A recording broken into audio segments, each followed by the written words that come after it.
Hello everyone. First news update for 25th of September. Now it's 9 o'clock in the morning Moscow time, and I have prepared quite a number of news on some major developments that Russian media and public is talking about, and hopefully you will find this episode informative and useful. And if so, please like the video if you are watching it on YouTube and Rumble. Leave some commentary. It will be helpful to deal with the algorithm.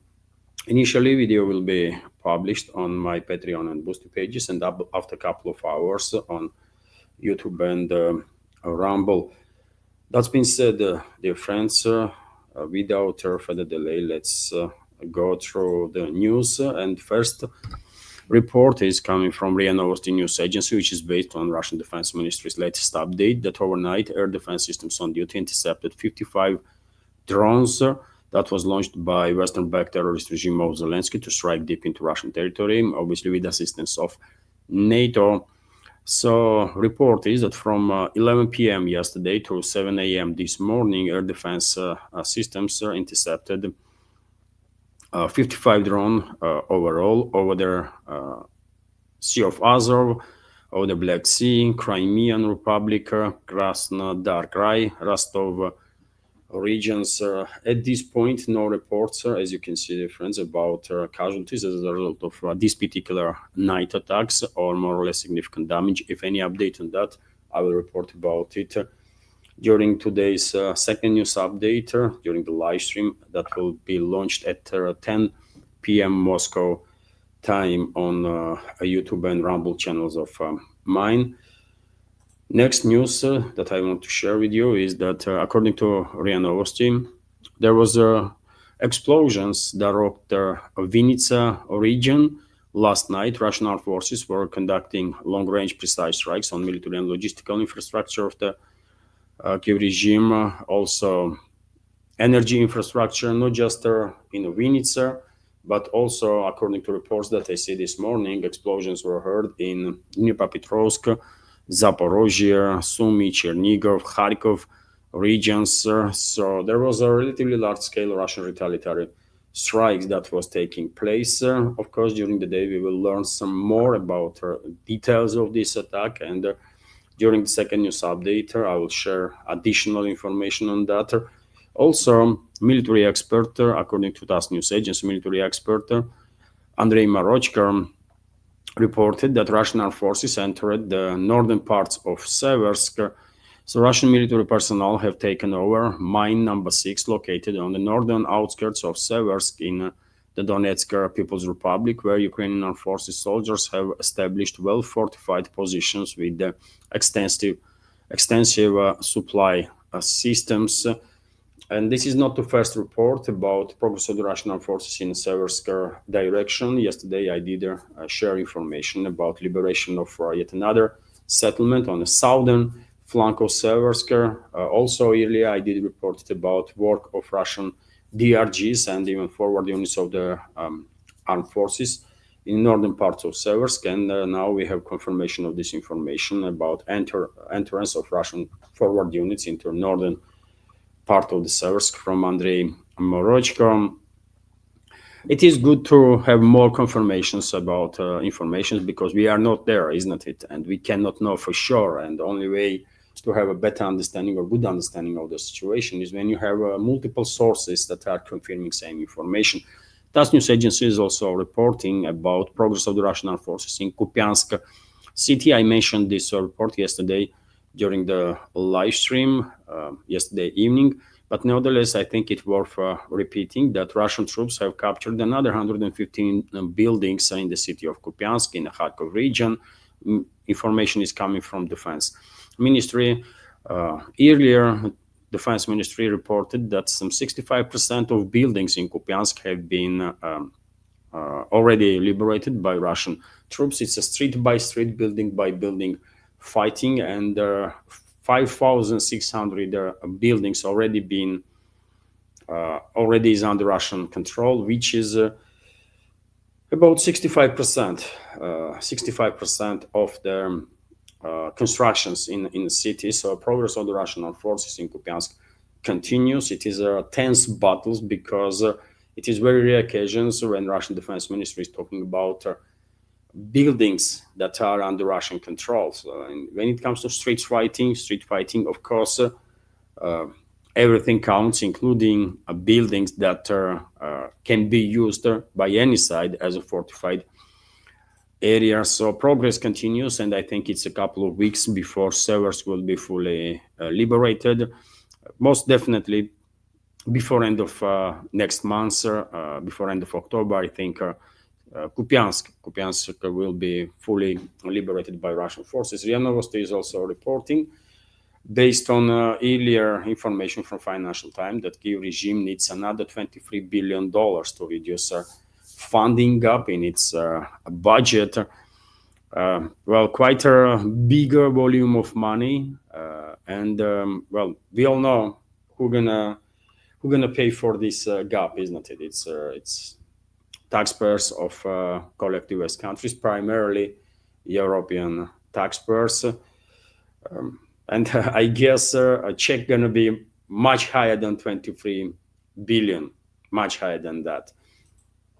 RIA Novosti is also reporting that allegedly Trump has received information about planned offensive by the Ukrainian armed forces. Let me give you some details on that. So, US President Donald Trump received information for his inner circle about the alleged planned offensive by the Ukrainian armed forces. Wall Street Journal reports, according to source, the American leader was informed, among other things, of a planned Ukrainian offensive that would require intelligence support from the United States. And unfortunately, United States will provide intelligence support for the Kyiv regime and all sorts of military assistance. And Trump made it clear, basically, in previous days that he is not about ending U.S. involvement in this proxy war that West is waging against Russia. Trump is doing exactly the opposite. He went even further than Biden's administration ever did when it comes to escalation with Russia. But when it comes to this so-called Ukrainian planned offensive, I don't think Kyiv regime or Kyiv regime's forces are in a position to launch even sectoral scale offensive operation in any direction. Of course, Zelensky and his criminal associates, his Western masters, might order Kyiv regime's forces to go on a suicidal operation in any direction, but they cannot have a realistic hope to achieve any success. Initiative is in Russian hands all along the front line, and this is not gonna change, no matter how much money or weapons collective West gonna send to Kyiv regime. Also, dear friends, interesting report from TASS news agency, which is based on expert opinion that NATO is stockpiling nuclear weapons near the Russian borders, and this is due to preparations of collective West for large-scale offensive operation against the Russian Federation, according to experts. Yet again, let me give you some details on that. NATO countries are amassing nuclear weapons near Russian borders and preparing for specific offensive actions.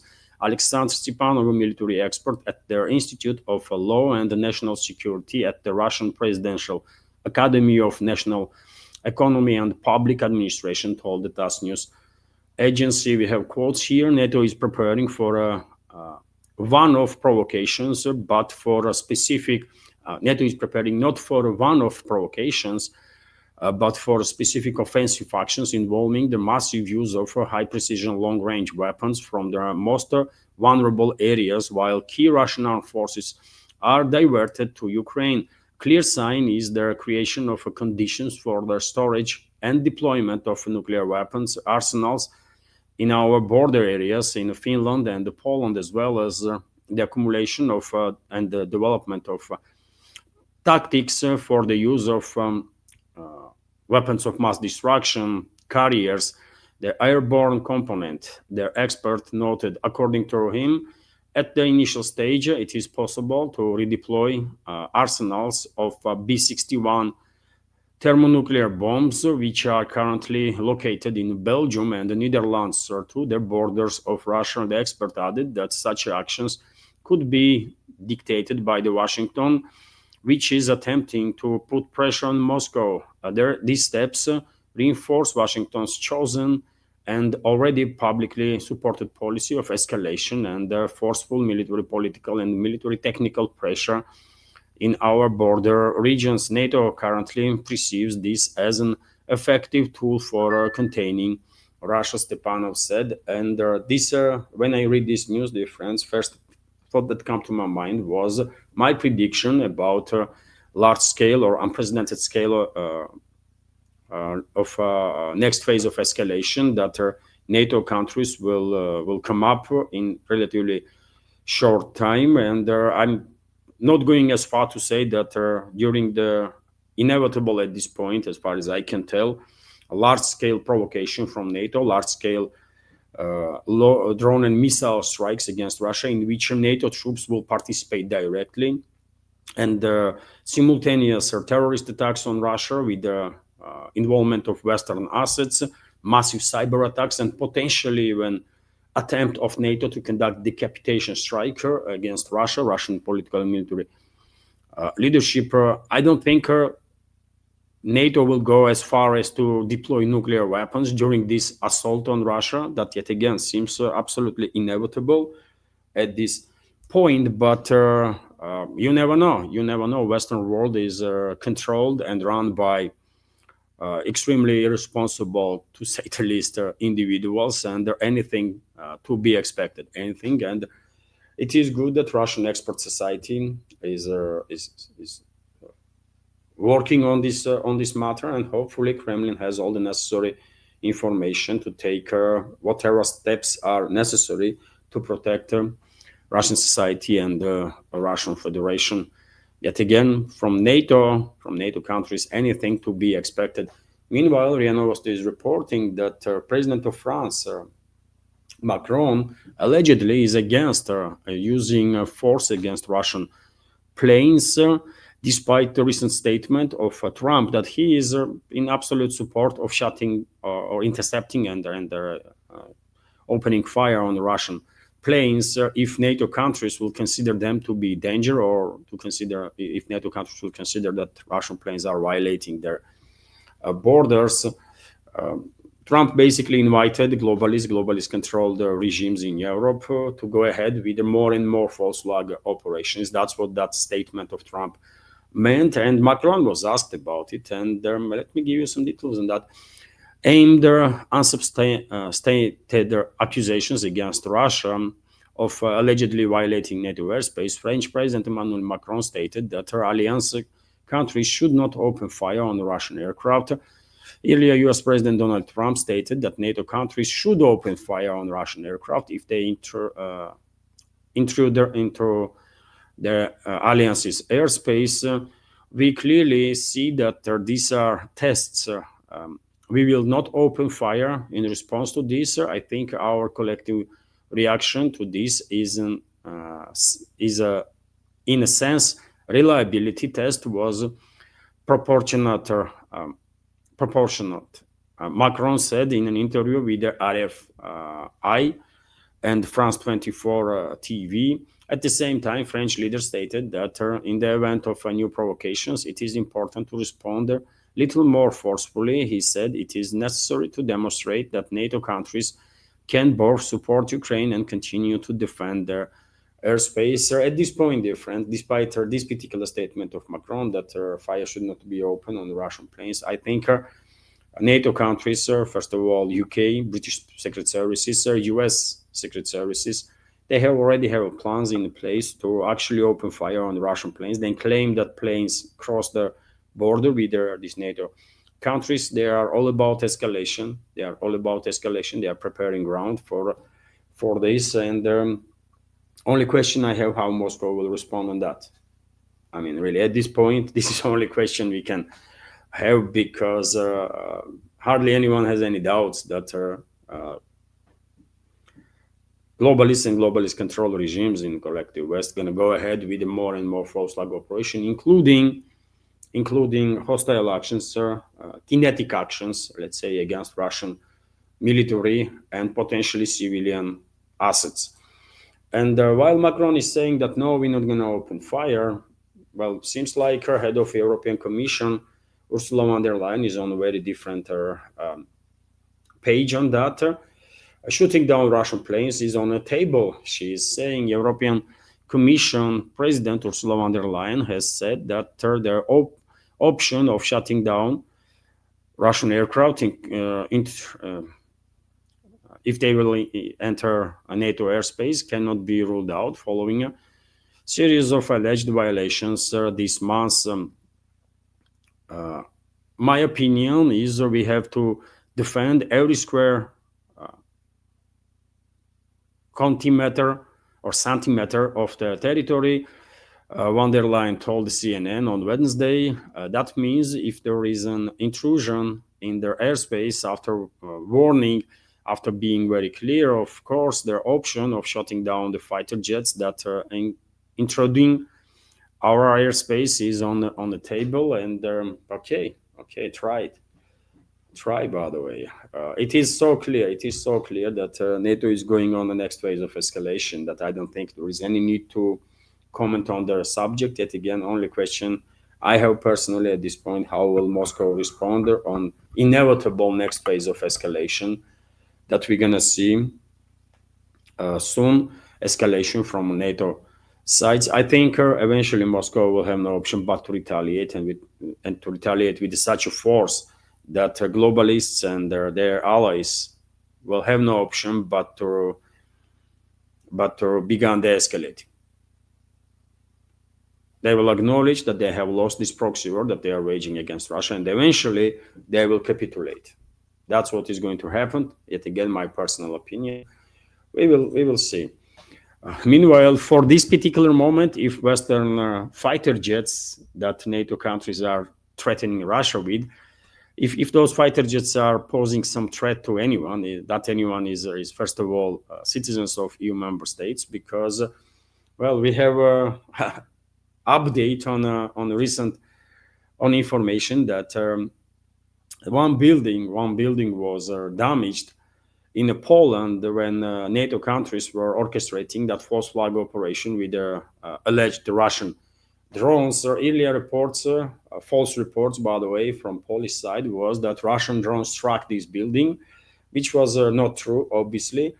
After information became clear that no drone did strike this building, Polish side was forced to acknowledge that it was actually air-to-air missile that was launched from their NATO plane that struck their building. Warsaw claimed that it was a Polish F-16, but today we have an update on that. It was a Dutch F-35, by the way. It was Dutch F-35 that launched air-to-air missile, which went rogue and actually struck this building. Maybe because there was no drones in the air to intercept or something, right? Because we all have seen those video and photo materials, isn't it, about areas where allegedly those Russian drones crashed, and very few of those drones looked like actually crashed. And based on the pictures that we see, I mean, it was very strange. It was very strange occasions for sure, because in many areas these drones somehow end up on the ground or on certain constructions without damaging anything, even the grass. Nothing to be said about these drones being taped and that kind of crap. Clearly, this was a false flag operation. Drones originally could be Russian, by the way. Drones that was launched by Russia as a decoys to distract Kiev regime's air defense systems. But those drones, I guess, were intercepted at the time, then reassembled by Kiev regime. And the NATO militaries or experts. That's why duct tape was used on them, right? And then West launched this false flag operation, and they just took these drones that they reassembled and put in different places in Poland, right? And then they began claiming that, we shut down some 3 or 4 drones. They didn't shut down nothing, dear friends. Dutch plane, or some of the planes, I guess, from NATO countries, launched missiles just to have a claim that they have launched missiles to intercept something. And one of those missiles just went loose and struck the building there. That's what it is, really. Our team, meanwhile, is reporting that mystery drones are being spotted near the Danish air base hosting F-35 jets. So Denmark briefly shut down air traffic at Aalborg Airport after unidentified drones were spotted hovering near the runway, the latest in a string of unexpected sightings that also include the facility that hosts Denmark fighter wing Skryderstrap. Okay, by the way, lately there was some stories coming from Denmark and also I believe from Norway that there was some distractions of air traffic.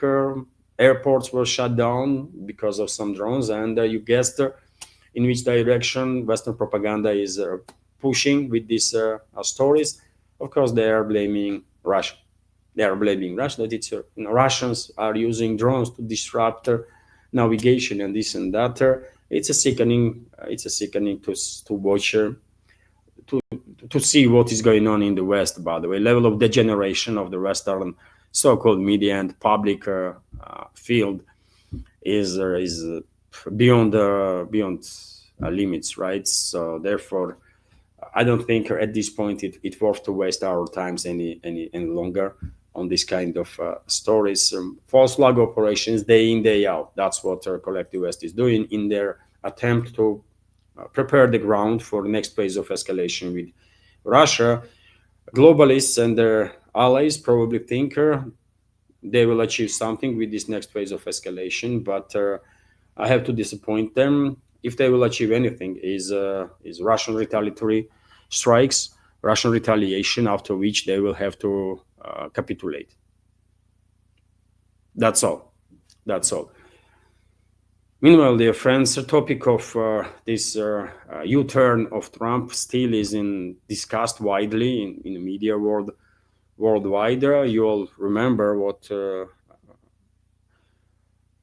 all those crazy statements that basically Trump made in last couple of days, including his post on Truth Social, in which he basically openly called Europe, NATO to go ahead with the next and their proxy regime to go ahead with their more attacks on Russia, more hostilities. He makes some insane claims that Russian economy is destroyed, non-existent. Kiev regime can defeat Russia and that kind of stuff. Definitely, Trump's statements does not deserve too much attention at this point. He is just going absolutely insane, and I think maybe it is time American societies to begin thinking about mental condition, mental health of their president, because questions are rising. But nevertheless, because Trump is still formally, at least, president of U.S., Kremlin was asked about his threats, his statements, and I can give you reaction of the Kremlin, dear friends, on this. Dmitry Peskov, spokesman of the Russian president, stated that American leader is demonstrating political will to find solution to the conflict in Ukraine, but his rhetoric is currently dominated by the position of that he heard from Vladimir Zelensky. The phone call between the presidents of Russia and United States is not currently planned, but could be arranged at any time. Leaders are generally on familiar terms. They know each other for a long time. Their relationship allows them to discuss sensitive topics and convey key messages regarding the two countries' positions. It would be wrong to expect an immediate breakthrough in eliminating irritants between Russia and United States. Moscow continues its special operation to ensure its interests. This is being done for the countries present and future. There is no alternative, Peskov said. He also went to highlight that the influx of volunteers allow the Russian armed forces to staff their units, and their troops continue to their successful offensives. unprepared meeting between Vladimir Putin and Vladimir Zelensky is a PR stunt doomed to failure. Moscow is open to their settlement process. Donald Trump cannot fail to see these working groups between Russia and Ukraine were not created and no desire was expressed on the part of here. Some of the key points of Peskov's statements. Well, Moscow is reacting on yet another wave of escalation from the Washington with a calm attitude, as it is always the case. Me personally, I don't like it. Maybe I would prefer, and many other citizens here in Russia, maybe we would prefer to see more stronger statements from Russian leadership and most importantly, stronger steps to deter enemy, US, UK, Germany, and all the others, by the way. But well, our opinions are based on our knowledge of the situation, and we only have access to open sources of the information. And Kremlin's actions are based on all information that there is, including classified ones. So therefore, I hope they know what they are doing. I really hope for that, right? Meanwhile, yesterday there was a meeting. Dear friends, between head of U.S. State Department Marco Rubio and Russian Foreign Minister Sergei Lavrov on the sidelines of UN. Meeting lasted about 50 minutes, according to reports that I see on the media. I guess this meeting was a pre-planned long before Trump escalated with Russia yet again, and therefore maybe it was not really sensible to call off the meeting. But after Trump's statements, by the way, I cannot imagine Lavrov and Rubio having a meaningful conversation. It could not be, right? So they just exchanged some phrases, standard phrases between each other, and that's about it. Obviously, totally meaningless meeting. A waste of time. At this point, I don't think anybody has any doubts that U.S. leadership, Trump, Rubio, and everyone else is engaged in deception operation when it comes to all these so-called diplomatic steps and engagements with Russia. And my hope is that Russia, will not end up in a very same situation as Iran find itself when Iranian leadership was engaged in the negotiations with US, and they're exactly at that point. Now they've been basically lured into a trap with these so-called diplomatic tricks by the US, right, and Israel, and then they've been bombed. So my hope is that Russia will not find itself in a similar situation. Because me personally and many other people here in Russia and worldwide have no doubts that neither Trump, neither Rubio, neither any other representative of the US can be trusted ever, right? And I have no doubts that any talks with them is just a waste of time. It is what it is. It is unfortunate that we are in this situation, but we have to face the reality, isn't it? It does makes no sense to talk to Trump, because he is lying constantly. It does make no sense to talk to any other representative of the current administration, because they have weaponized diplomacy. They are lying constantly and cannot be trusted. That's it, man. I really hope. I'm not calling Russian leadership to necessarily go, use some offensive language in regards to Western so-called elites, US leadership or European leadership or others, but at least don't waste time talking to them and don't play these games, right? Just make it clear that we want to have a decent conversation, meaningful conversation, but there is no one on other side with whom we can have such a conversation. Just make this clear. Tell the whole world that representatives of the US, representatives of the collective West, just cannot be trusted, right? You cannot have talks with them because they are lying constantly. There is no point talking to them, right? They have no dignity. They have no decency, nothing. They have no principles. You cannot talk to individuals like that and have a hope that you can achieve you're going to reach some agreement that will be honored by them. It's just so freaking clear, isn't it? You don't have to be genius to understand this. So let's make it clear for whole world to see. That's all I'm saying, by the way. I don't expect the Russian leadership to use some extreme language while describing their Western enemies or our Western enemies, right? Western so-called elites, but at least let's make it clear that there is no freaking point talking to them because it is not. That's it. Anyways, absolute waste of time, as I said, dear friends, yesterday from a Russian foreign minister. He's being paid by our taxes, right? And I'm not happy that he's wasting 1 hour of very expensive trip that paid by taxpayers. He wasted 1 hour in this very expensive trip talking to freaking nobody. And that is Marco Rubio and whoever was with him there. After that, Lavrov had much more meaningful talks with the representatives of other countries, representatives with whom you can actually have a decent conversation and have a confidence that if you reach any agreement, opposite side will honor the agreement, which is definitely not the case with any regime from the West. Interfax, meanwhile, is reporting that Bulgaria will stop using and transiting gas from Russian Federation in 2026 under pressure of Brussels and Washington. Sofia is making self-defeating decisions, basically not the first time, but okay, let them do this, man.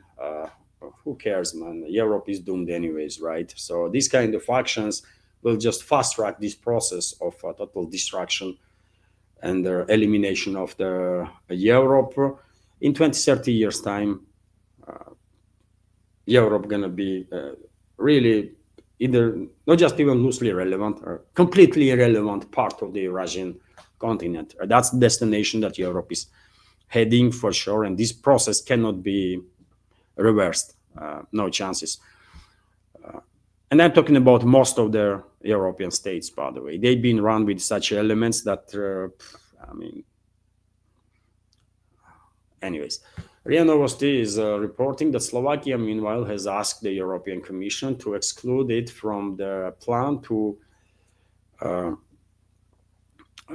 to cut Russian gas and energy supplies. Slovakia has asked the European Commission to exclude it from the plan to halt imports of Russian hydrocarbons.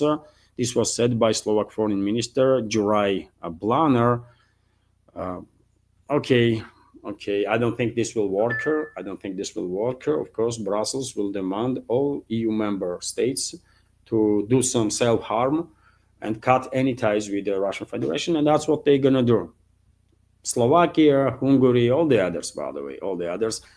Hungary's foreign minister yesterday stated that Hungary will refuse to cut ties with Russia, refuse to stop cooperating with the Russian energy sector and in other fields. But eventually, I have no doubts, by the way, eventually globalist puppet regimes in the West will put so much pressure on Hungary that Budapest will change its mind and approach. It seems inevitable at this point. The only way to defend themselves for Hungary or for Slovakia is to leave NATO and leave EU. Are they going to do this? No. So what we are talking about. Also, another report that the European Commission will impose tariffs on oil from Russia, which Hungary and Slovakia purchase. So, as I said, your friends, globalists and globalist puppets, including Brussels unelected officials, will come up with the ways, by the way, to force Budapest and Bratislava to cut ties with Russia. And this is one of the ways they can do it. They will tariff Russian oil with 100%, with 200%, 300%, or if they want 500%. as high as they wish, so that purchasing Russian energy for European states, including Hungary and Slovakia, will become just too expensive, right? Too expensive, and they will be forced then to buy energy sources from other countries, from US primarily, right? And they're gonna succeed in it. I mean, let's not kid ourselves. Unfortunately, globalists and globalist control regimes are powerful enough to force any government in any of their Western countries that will try to act as an independent. They're gonna crush them. Meanwhile, yet another diplomatic row is taking place between the so-called Ukraine and Georgia, both former Soviet republics. At the UN General Assembly, Zelensky lashed out at Georgia, claiming its human rights and European character were shrinking and that their country was now dependent on Russia. His remarks drew sharp response from Georgian parliamentary majority leader Irakli Kirtskhalaya.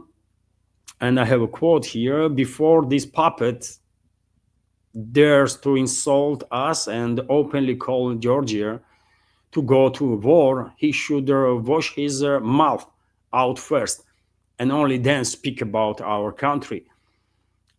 So clearly, by saying so, I know Georgian, by the way, right? I can see speech of this person in Georgian, and this language is used to basically describe total disrespect towards Zelensky, leader of a Georgian ruling party. Used this language to make it clear that he and the Georgian dream has no respect for this puppet that Zelensky is, and he should just go and F himself. That Zelensky guy. That's their attitude Georgian leadership is demonstrating towards Zelensky, that he is some dirt, right? That does not deserve any more attention. And I can understand from where Georgian leadership is coming from. I also think Zelensky is a scum of humanity and a fucking dirt, man. That's it. Disgrace, total disgrace. It's a shame that creatures like Zelensky and all his supporters are even born on this planet, man. Why, for God's sake? Why normal people are not born instead of those animals? I don't know, but anyways, and while using this language, I'm also describing total disrespect and disregard towards elements like Zelensky and all the others there. I don't see them as human beings. I don't care about them whatsoever, right? And will never care. Anyways, and let's be real, by the way. I mean, I think this is very important, people to be real. If you dislike something or someone, just say it. Don't play no games, right? And I'm not playing no games. Also, interesting statements was made by Tucker Carlson, by the way, in regards to relationships between Israeli Prime Minister Netanyahu and U.S. President Donald Trump. Tucker Carlson went to say basically that Netanyahu runs Washington and he knows it. Let me give you short video of a clip. Let's listen to it. Fact, I'm not guessing about this because I talked to people he said it to, is running around the Middle East, his region, and his own country and telling people point blank, just stating it, I control the United States. I control Donald Trump. He's saying that. And again, I'm not guessing at all. That's a fact. And I dare them to say that's not true because it is true and they know it's true. So I'm an American. How do you think it makes me feel? Even if I didn't vote for Trump, which I did vote, I campaigned for Trump, but even if he did make it clear there, isn't it, that Netanyahu is basically openly talking about that he is in control, right? He controls Trump, and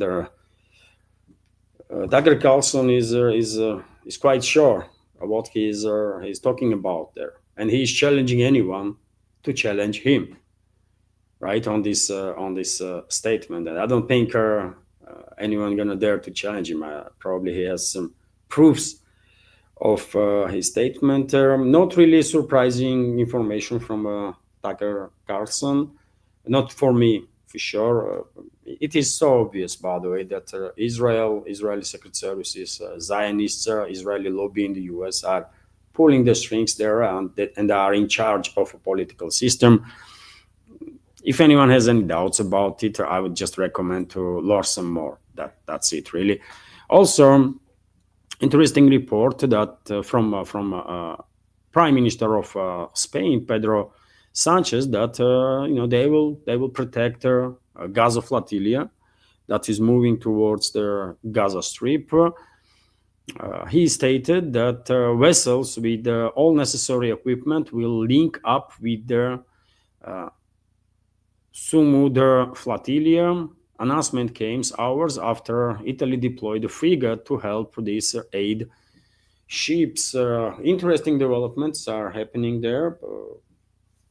I mean, let's see if whole this story gonna end up in a stand up between Israeli militaries and the Italian or Spanish navy.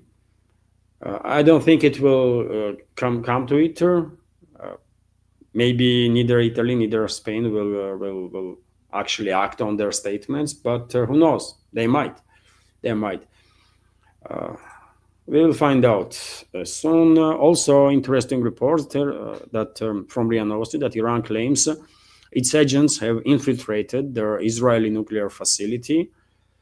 So details are that Iranian security agents have infiltrated nuclear research facility in Israel, located near the city of Dimona.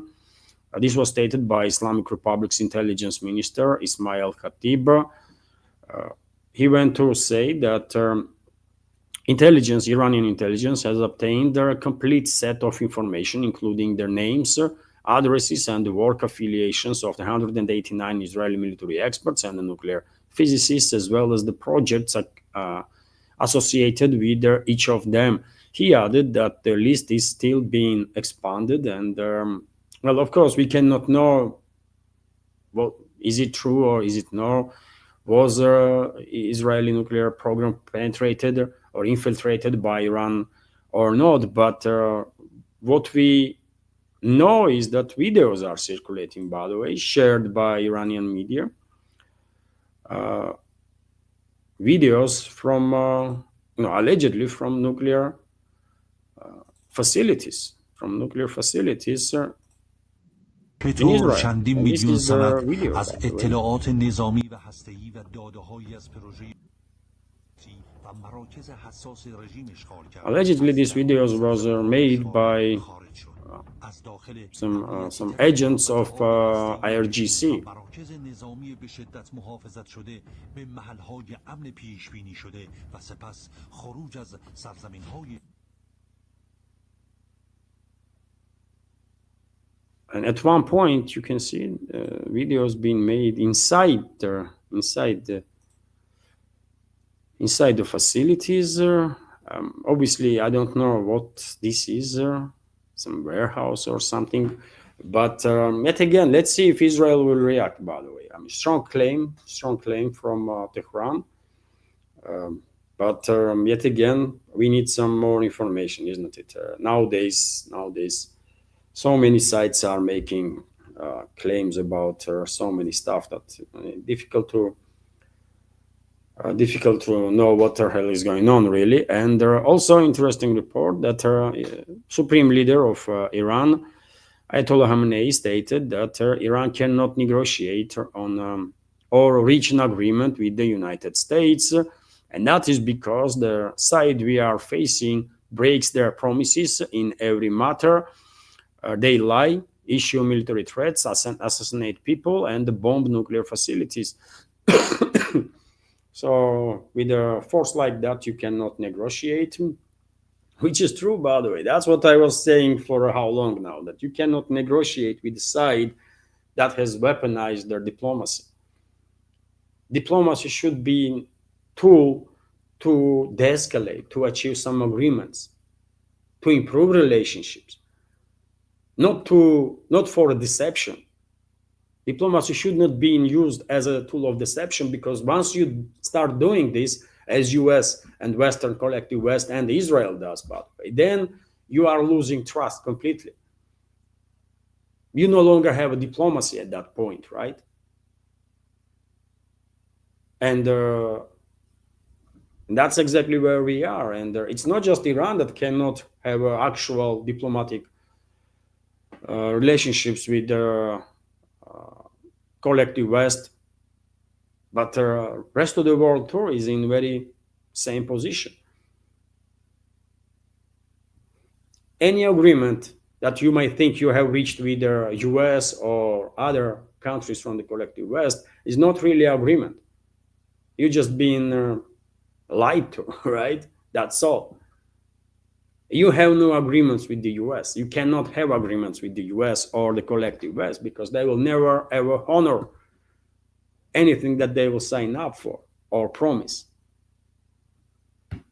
And this is not me saying, this is just a factually accurate statement, right?